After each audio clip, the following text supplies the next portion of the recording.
How you guys doing? Joe here. Thanks for checking out another video on the channel. I greatly appreciate it. 70,000 subs or so. I'm loving that. And I wanted to say thank you by saying thank you. Today's video is on something that I meant to pick up during COVID. However, it was exorbitantly too expensive due to unavailability. And what that is the Palmetto State dagger 9mm. Now this gun came out because the patent for the Gen 3 Glocks expired. So here's a slide for one. I'm working on one right now. But when the patent ran out, companies that used to just make parts like Lone Wolf, Grey Ghost, and a bunch of other companies decided to make their own guns. While Palmetto decided they wanted to make their own gun too. Palmetto, honestly, and I have no affiliation with any manufacturer, any brand, so I'm not beholden to any of them. Palmetto State, to me, is the Aldi of the gun world. It's probably manufactured by a similar company, but they sell it way cheaper. In 2020, when it was announced, this gun should have been $300. COVID made this gun nearly $600 for a lot of people. And that made it not worth buying at the time because for $600, you could get an actual Glock 19. You could probably get a 19X at that time. I know I was selling Glock 19s for like $640.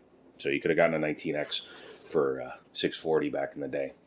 But at $300, it's a much more interesting prospect. As you can see, it comes in a cardboard box, cut out foam, gun lock. Those pieces of rail cover are not with this gun. They just happen to be in there.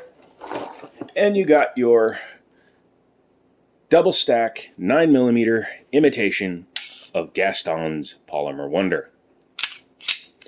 Let's go ahead and talk about the externals, because obviously that's the most major difference from a standard Glock 19. I actually don't own a stock Glock at all. All my Glocks are modified, so I unfortunately don't have anything to actually dollars to donuts compare it to. But if you've ever seen a Glock, just think of a brick that's painted black with a trigger in it, and you have a Glock. So when Palmetto State decided to put a little bit of function and form together, it got people's attention. So first thing you'll notice when you look at it, I do have the slide, like I said, is that the stock factory slide is very basic. It's just, again, it's a block. It looks like one of those big crayons for after you get brain damage. Well, what Palmetto did is they added some lightning cuts, so they thinned out the top of the slide a little bit. But they also added some cuts for serrations front and rear. This does nothing in terms of the design. I think that actually detracts. It makes the gun look cheap, in my opinion, because Jimenez like to do it with their guns, so I don't care for it on any kind of custom gun. This is the lazy man's version of design, so don't do that to your gun, okay? Anyway, the crowned barrel, I really like that. The recessed and the way it's cut looks really nice. It makes it a little bit neater package. Nothing wrong with this one, but this just kind of makes it look a little bit more premium.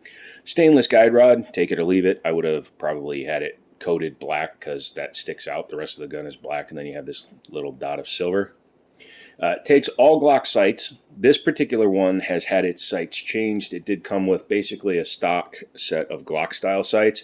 This one has a set of Trijicon night sights on it, high vis front. I like it because it's night sights, but they're blacked out in the rear and easy to pick up. I really do like that.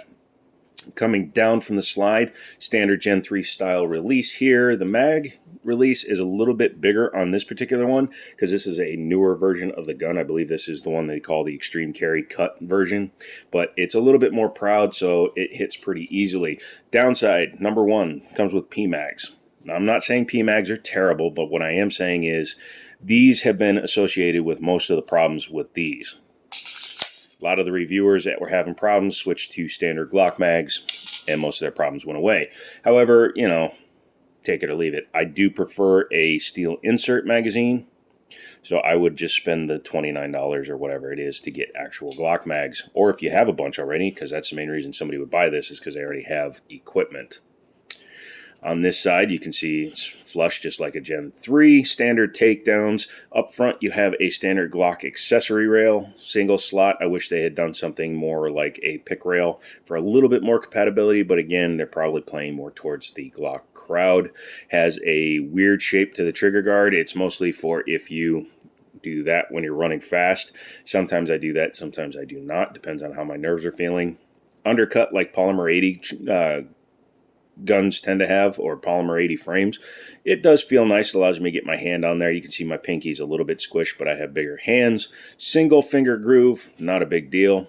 I do like the pattern here for the grip. It's very much Sig Sauer, like if you look at an X-frame gun. They have very similar grip panels to this. They're nice. They're not too aggressive, but they actually grip the gun really well, and I approve of that. A little bit of a beaver tail. If you have a Gen 4 or a Gen 5, you'll see in the box it usually comes with a beaver tail add-on. This one is on the Gen 3 style right out of the box. A little bit different of the angle here. The hump is slightly different. It's fine. I don't really care either way, but it's noticeable. Down here, they put some massive cutouts for stripping out magazines. It's better to have them on the side than in the front, but they still could have gone with a little bit smaller. I mean, I mean, look at that. You can get your whole thumb in there. So it does, in a way, if you're wearing gloves, you could pinch the mag with some material, and it just seems like a little bit too much of a cut, in my opinion. That's something that somebody who made their own frame at home would do. Let's talk about the trigger. Not a great trigger. It's very much a Glock trigger. Feels just like a Gen 3 Glock. However, it's more of the M&P style with the articulated safety on it. So I hate that. Honestly, I do. I'm going to put an Apex trigger in my M&P, and I'm probably going to put the Steel City Arsenal trigger in this guy. I had one in my other Gen 4, and I really liked it. Pulls at about 5.5 pounds. On my cheap Chinese scale, it runs anywhere from 5 pounds 2 ounces to 5 pounds 8 ounces, which is pretty good for a carry gun. The break, again, this thing feels just like a Glock. If you can get used to it, you're fine. If you can't, I don't know what to tell you. You will be Glock shotting this gun, though. And for those of you that don't know, if you're a right-handed shooter and you pick up a Glock for the first time, 9 times out of 10, you're going to drop your shot down into the left if you're a lefty, or righty. If you're a lefty, you're going to drop them down into the right. Why is that? Because these triggers are so they're spongy. There's no real feel to them. They're not good. You're going to anticipate the shot, and you think it's going to go before it does because there's sponge in it. So what you're doing is you're anticipating and pushing down in anticipation of the recoil. Lefties and righties alike. You do that and your shots drop. Some people don't understand what the Glock shot is. I will make a shorts video explaining that a little bit clearer. But yeah, if you have drops left or right, it's not the sights, it's you. It just takes time to get over that. The reset on it, again, Glock, standard. But you can just, you hear that slop. And I'll be comparing it to an IWI Masada that I have coming in because in terms of price, they're not too far apart, but I think you'll find even the IWI has a better trigger. Overall, though, the fit and finish, it's about Glock accurate. I don't have any problem with it. Picking up a $300 gun, the first thing you anticipate is that it's going to feel bad. These materials actually feel really good. The material for the slide is perfectly fine. Is the coating as good as a stock Glock? Who knows? I have no idea. Honestly, I won't keep this gun long enough to find out, but it's fun to try out. The main reason is I bought 3 Glocks on the same day, and this is the only one that's not a Glock, so I'll probably wind up selling this because the other Glocks are what I was actually looking to buy, but I wanted this for a video when it appeared. So keep checking Liberty Arms and see if they have one in stock or if this one shows up online. So what do you say we take the top off? We'll go ahead and clear it, and we will bring it back, and we will drop it off. So exactly like a stock Glock top. Yeah, pretty much the same. Taking out the guide rod. It is captive, which is always nice to see. Take your barrel, drop it down, drop it out, and you will see it looks just like a standard Glock barrel. Now, it's supposedly DLC coated. However, just from dry firing it, I've already started to wear off the finish on it. Whereas this Glock slide, I don't even know the round count on this. The guy that owned it used it as a carry gun. You can see this one, I know it's got boxes and boxes of rounds through it, and the coating on the top of the barrel is perfect. You will see that the cuts are exactly the same. In fact, I have reassembled the Palmetto with all of the Glock parts, and it works 100%. Lockup, feeding, everything. So very, very, very close to the original because, again, they basically went in and photocopied the patents and duplicated pretty much down to the millimeter for the mechanical design. Looking inside, again, absolutely Glock. Striker tube, firing pin safety, as well as it retains the extractor on the side there. Little extra lightning cut up there in the front. Overall fit, cut, everything appears to be solid. And again, $300 gun. You can forgive a lot for a $300 gun. There are like the Skies out there, Sky SECY, CPX-1, not a good gun. And it's like $260 because of COVID. Looking at the internal here, it's got the standard style lock block. And again, you can change all this out with Glock. I fully intend to change out the trigger. 5 pounds, 5.5 pounds is not bad. But the Steel City Arsenal runs at about 3.5 pounds, which gets it closer to 1911 weight for me. I run a 2.5 pound trigger in my Kimber, but I would like to see that drop down. Also, if I like the trigger better, I'm going to carry it more often. And I know what some of you are saying, oh, why would you carry a customized Glock? If you know what you're doing, you can do whatever you want. Just because factory is Glock perfect doesn't mean it can't be improved. But just to show you how compatible they are, just in case you've never seen one put together, here is the Gen 3 top on top of the Palmetto lower. Kind of looks Polymer 80-ish when you do that. And full functionality, locks back just like a stock Glock. Everything works. So it's another route to go if you accidentally damage your Gen 3 Glock and you want to get a better, different grip.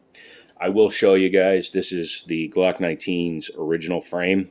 The only reason I'm keeping it is because it has the original serial number. However, I've completely changed everything about it. It's going with a flat main rear, flat front. I'm putting some cuts in it, so it's going to be undercut. You can see I did rebuild the magwell, so it's not like it's going to be a flimsy home job. I mean, it's a flimsy home job, but it's going to be a good one, and I bobtailed the rear. But back to the Palmetto. I haven't taken this one out and shot it yet. I anticipate it should shoot fine. If it doesn't shoot fine, then we have some bigger issues. Like when you can't get the slide to line up because you're a ding-dong. There you go. What do I think about it? At $300, its actual MSRP, I think you'd be a fool not to check it out before buying a used Glock 19. If you can get one like I did, I paid under MSRP, obviously, since it's used, but I also got a $135 set of sights with it. So if you can get one for a good price, I highly recommend it.